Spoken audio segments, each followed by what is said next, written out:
Now we're going to look at stratified samples.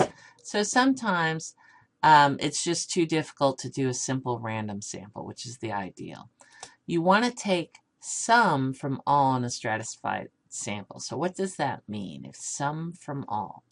Well, basically, you're going to slice the population into homogeneous groups based on one characteristic only. And these groups are called strata. So you could separate people based on age, or I could say grade level, or education. Did they go to college? Do they have a high school education? Do they have a master's degree? I could separate them based on income.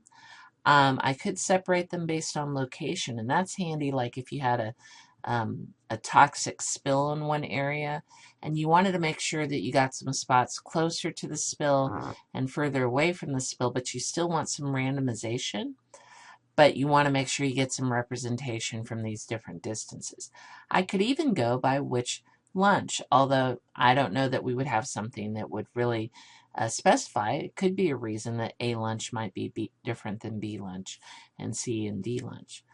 Another example, instead of randomly sampling all Cedar Ridge students, we could do different random samples of each grade level. So the strata would be the grade level, and then we combine our samples.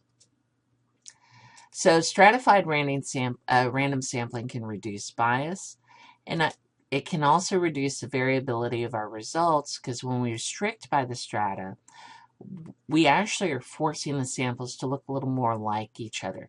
So if we said, okay, we're going to go ahead and do our samples, and we're going to get 10 freshmen, 10 juniors, 10 sophomores, 10 seniors. I'm not saying it's the ideal, but let's do that. And then we do another sample later, and we do 10 freshmen, 10 sophomores, 10 juniors, 10 seniors. If we do it that way, instead of just doing 40 random samples, then that actually, they might look more alike.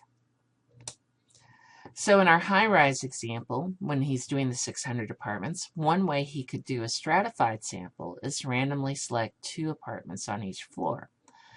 And that sampling plan should work well if there are differences among the floors.